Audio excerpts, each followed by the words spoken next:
World War II is a scar upon human race forever. World War II is supposed to have taken the lives of anywhere between 11 to 12 million people.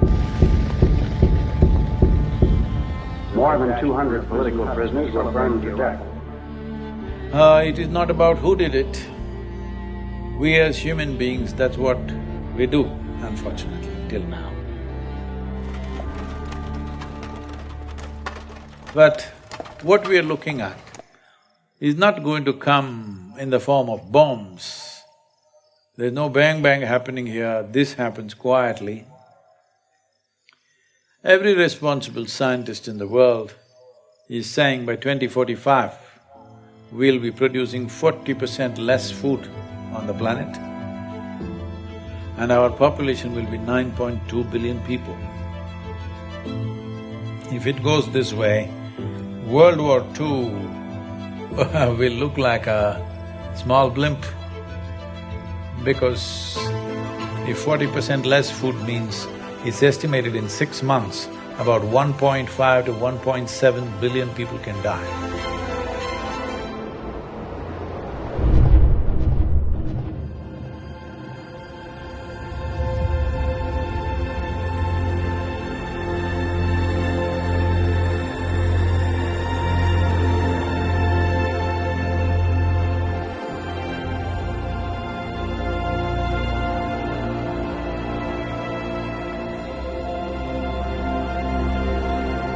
Climate change, food security, nutritional security, water quality, water renewability, biodiversity, land grab, political stability.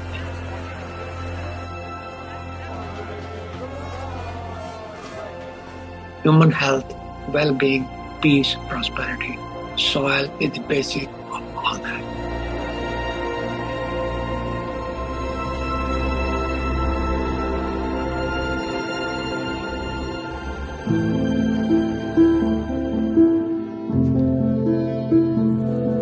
Soil is a basic entity on which all terrestrial life depends. 95% of all the food which is consumed by human comes from soil.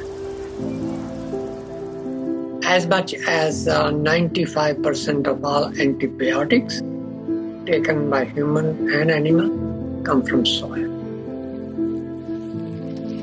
So soil and life have evolved together. There is no soil without life, and there is no life without soil.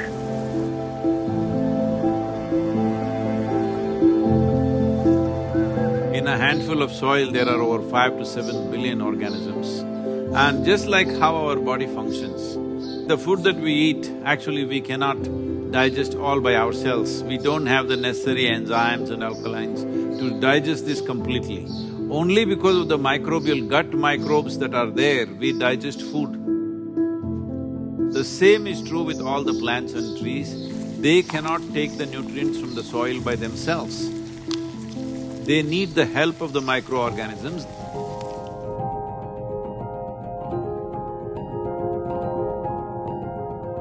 Good guy bacteria, good guy fungi, protozoa, nematodes, microarthropods, earthworms, incatriots, all of those organisms are required to have a good, healthy soil so your plant gets the balance of everything that it needs every second of every day.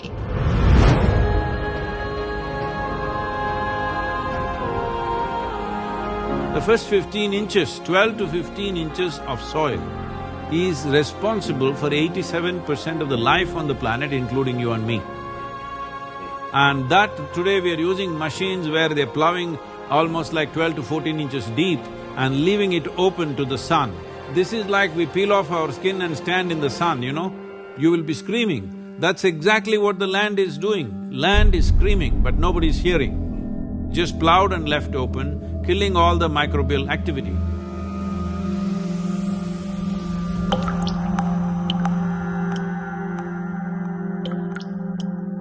See, right now, the organisms here, the only food they can eat is organic content.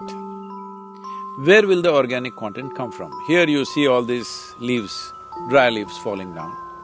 We won't pick it up nor sweep it away. We leave it like that, it'll become part of the soil. It is only the green litter from the trees and other, whether it's grass or bushes, whatever, or the animal waste, which can put organic content into the soil. In normal agricultural soil, the minimum organic content should be between 3 to 6%. The most minimum is 3%. 3% is kind of the borderline, where you've got enough diversity in the kinds of foods that are present so that all of the necessary sets of microorganisms will be able to perform their jobs. In most of the Western world, we have so destroyed sets of species of different functional groups that we're on the edge of not being able to come back from that.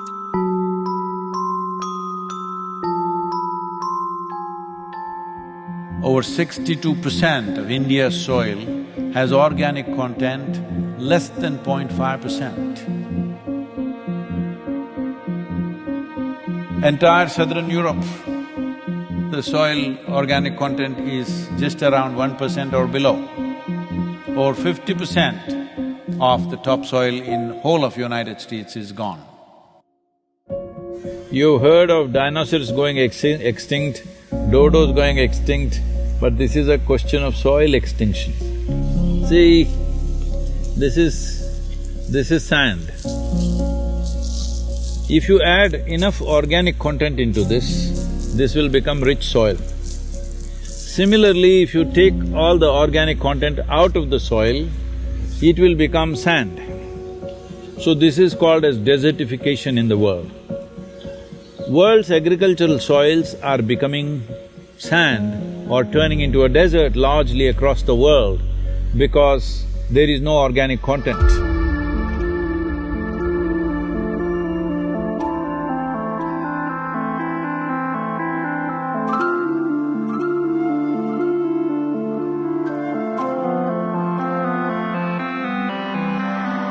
Right now, the soil that we are using is not our generation's soil. We are using up the soil of the unborn child. We have no business to do that, because soil is not our property, it's a legacy that's come to us, and it's a legacy that we should leave behind, living soil. Because once there is no richness in soil, there is no way there is richness in life.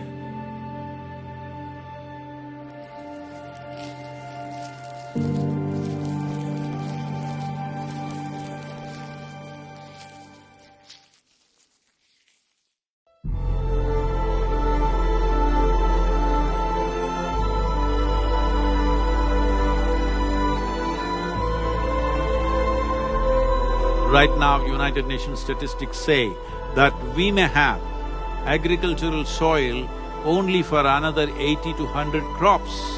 This means it is a matter of 40 to 50 years. After that, there could be severe food shortages, and getting rich organic land or soil will become the basis of battles and wars on this planet.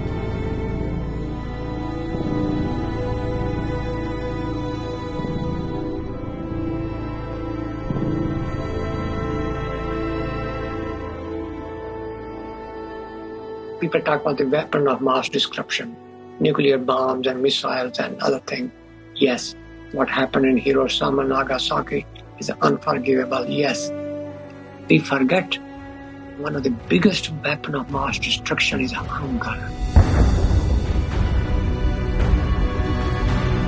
Malnutrition, poverty, unavailability of healthy environment.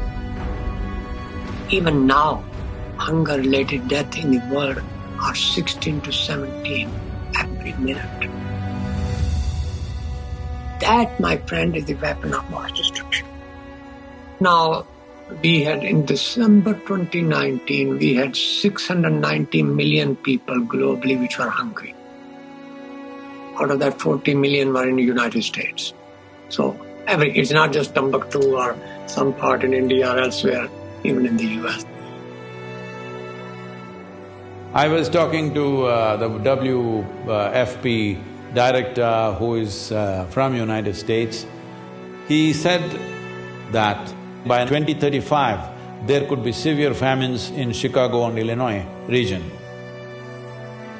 because the soil conditions have depleted so badly, it can easily happen. Civil wars are expected. By 2035, 2040, they're expecting many civil wars within countries because not everybody in a given country will have food, so naturally there will be fights. If 40% less food in India means 40% of the people don't have food, you think they'll just get hungry and sit in a corner? No, they will do things that you can't imagine. You must understand, whole human civilizations have been built only because of the fire of the belly to fulfill this. The same fire which built human civilizations can burn the damn thing down if it is not quenched. Do not underestimate that.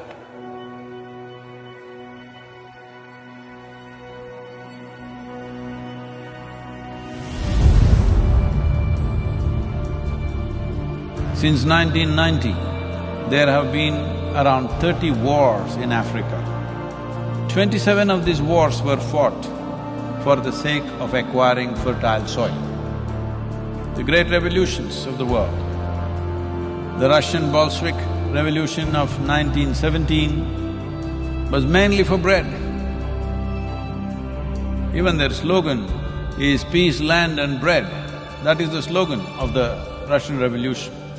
Food scarcities in France were the main trigger for the French Revolution. What happened in China, you know, the so-called Cultural Revolution, is also because of repeated famines across the country, and once there is no bread on the street, it's easy to light the fuse. If you want peace, everybody must have bread, roti, food. There is no peace if there is no food. It's simple as that.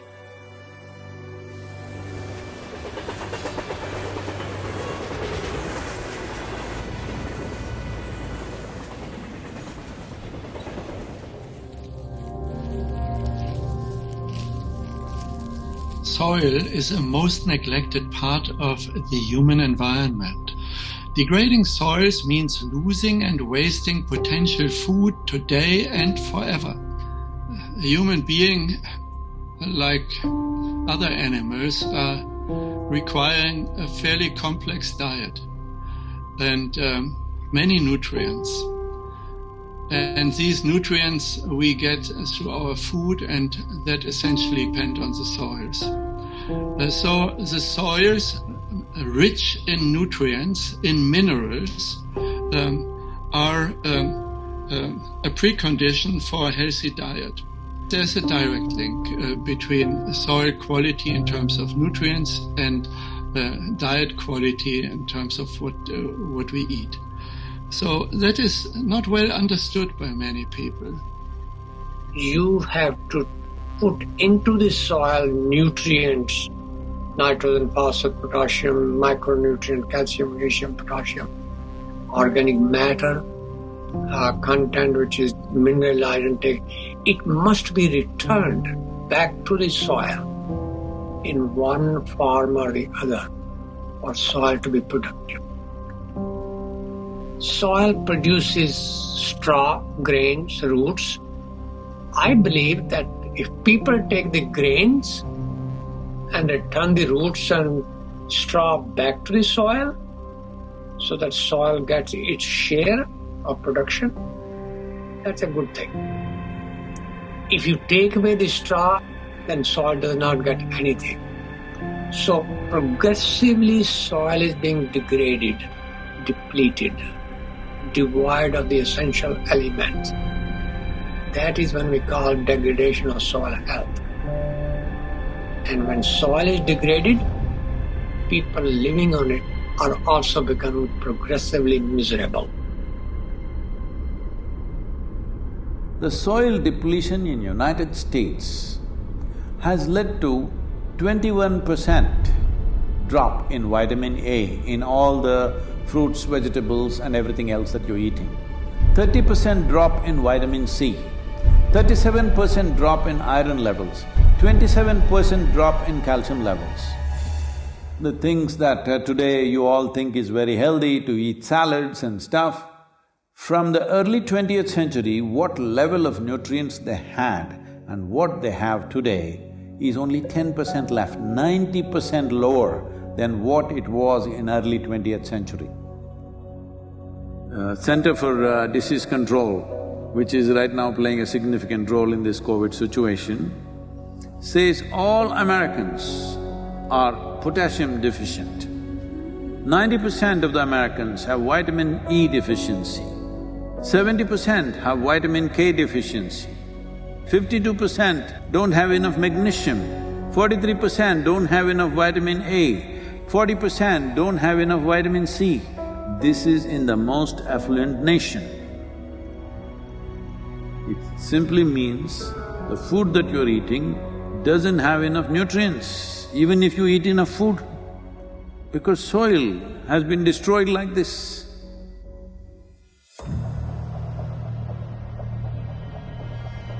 One serious problem that the world is facing right now is, by 2030, it is expected 1.6 billion people will migrate. Out of this, 0.9 billion will come from Africa. See, when people migrate in an unplanned way, what they go through is unbelievable. Especially women and children. What they go through in unplanned migration where they're being dragged through all kinds of unfamiliar terrain, what happens to them is unbelievable. Nobody should face this. All young women like between 14 to 18 years of age, they're being seriously exploited. It is expected that in India, about 220 million people will move to urban centers in the next 8 to 10 years' time. Tell me, in your city, do you have place for another 20-30 million people extra? This will happen in a big way across the world.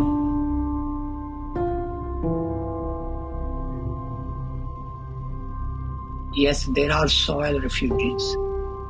Yes, there are climate refugees. Yes, there are drought refugees. And those refugees go and knock door of other people. The US southern border is a very good example. People jumping into the Mediterranean without realizing whether they'll make it on the other side or not is a very good example. There are several millions of refugees in the world because the land which they grew up on cannot afford their services, their basic needs. Eventually the solution lies to make sure that the soil can support them.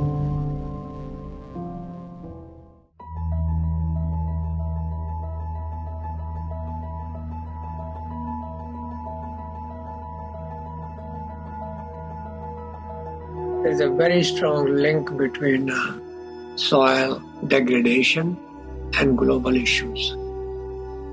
For example, climate change. So, current civilization, I call it carbon civilization. Everything we do is based on carbon, fossil fuel-based carbon. And therefore we have depleted also carbon not only from fossil fuel, but also from soil. Maximum amount of carbon was always in the soil, but now a lot of it is in the atmosphere where it should not be. If it gets into the atmosphere, as you've heard of global warming and climate change, all these impacts happen. But nearly 40% of this is happening simply because soil is left open. For this, the main contributor is agriculture. or open lands, the same soil which would have taken carbon dioxide and methane from the atmosphere is now releasing it simply because we are leaving it open and there is no life or microbial activity.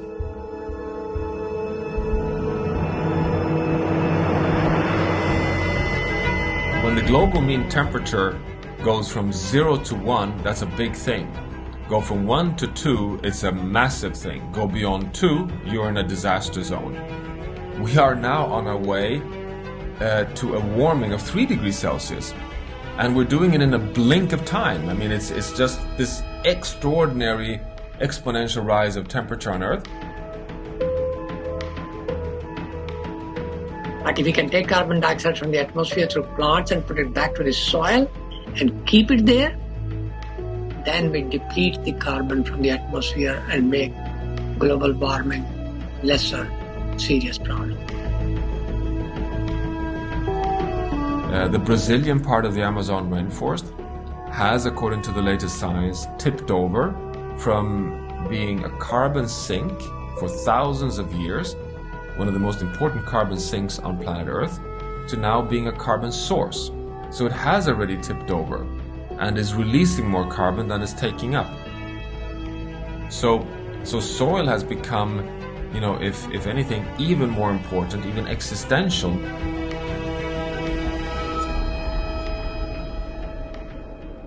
See, the whole life process on this planet is carbon-based. So, the same goes for a blade of grass, the same goes for the coconut tree, the same goes for every other creature on this planet. Essentially carbon. Where is all this carbon coming from? The great miracle on the planet, in the process of evolution of creation on this planet, is photosynthesis. A limitless amount of energy coming there from the sun. Using that, the atmospheric carbon is absorbed and it goes through a whole series of process through millions of microbial life and gets stored in the soil. What gets stored in this way, going through 3 to 4 cycles of microbes, this gets stored up to 1,000 years minimum. We've become a geological force of change. We are at risk of destabilizing not only, local ecosystems and local living conditions, but the entire planet.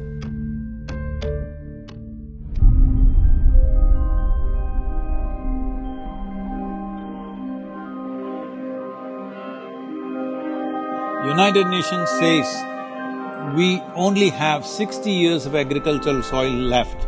So within 50 years' time, there will be a serious food crisis on the planet. A mass famine would be inevitable. I know people always say, we only have 60 more years of agriculture to go. Yeah, but that was 10 years ago that we made that statement. We're at 50, guys. Soil is a living entity. It has a lot of organisms. And when those organisms are killed, soil is no longer healthy. Soil is no longer living.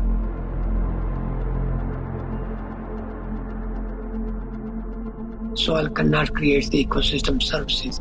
When soil dies, everything else dies with it, including us.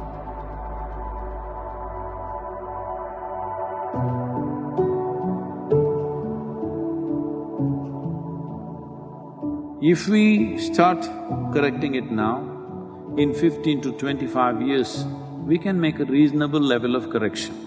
We can come away from the brink where we are. But if you leave it for another 30 to 40 years and then try to do it, it will take 150 to 200 years to regenerate the soil.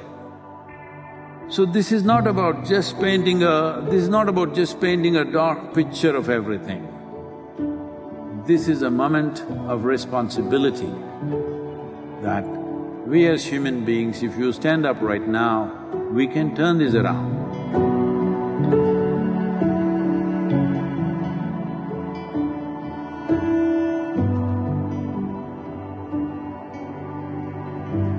Soils is is the very basis for biology and human life, but we also know that we cannot destroy nature to feed humanity, because that will threaten the stability of the planet, which means the life support for humans and all species on Earth. So we now need to be caretakers of soil. The cost of action is much lower than the cost of inaction dealing with soil and land degradation. But it's not something which the individual farmers can do. It has to have a large regional, if not global, initiative.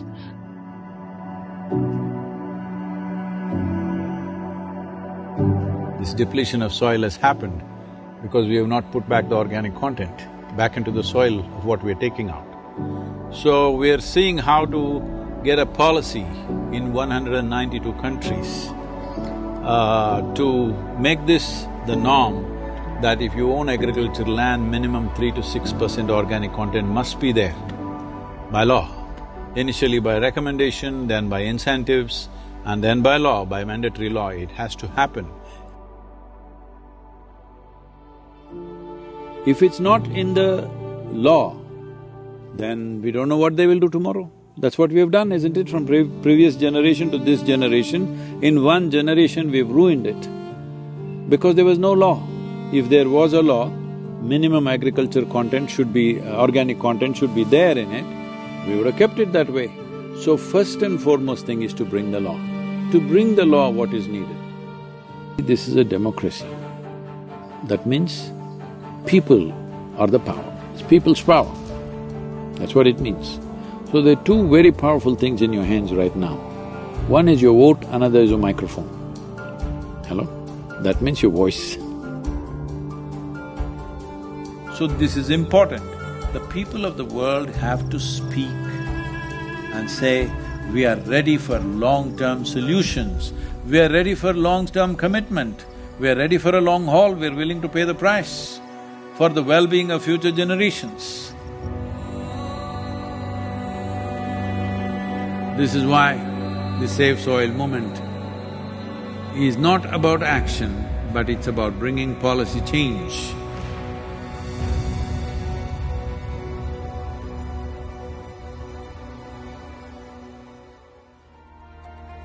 As a part of this, I'm 65 and I'm riding 30,000 kilometers across 24 nations to activate support from the citizenry. We are trying to get about 3 to 3.5 billion people to speak about soil for these 100 days.